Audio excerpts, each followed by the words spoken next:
Fjalin kurajuese. Dëgjoni Darlen Sala për disa minuta në Fjalin kurajuese, teksa reflektojmë për kujdesin e Zotit për ne. A ka në rëndësi historitë që u tregoni fëmijëve para se të flenë gjumë?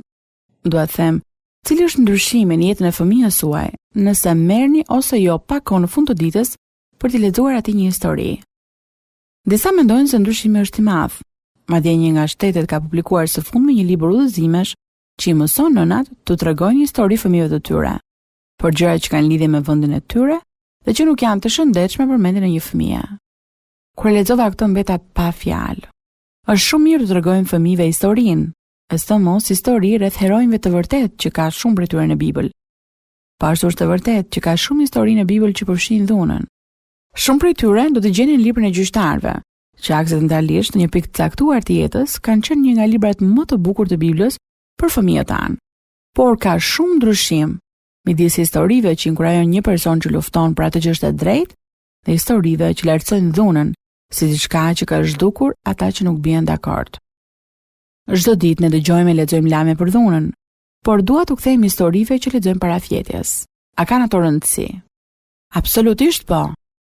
Ato janë një mundësi për të ndërtuar karakterin e fëmijëve tuaj e për të ndërtuar marrëdhënien me ta. Çfarë duhet u lexoni? Historitë e Biblës të shkruar për moshën e tyre janë fantastike.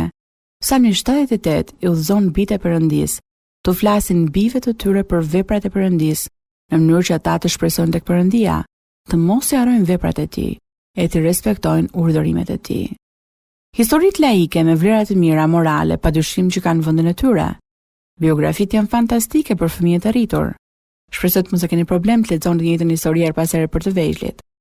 Mos harroni, ju po ndërtoni kujtime dhe po mësoni vlerat, histori pas historie.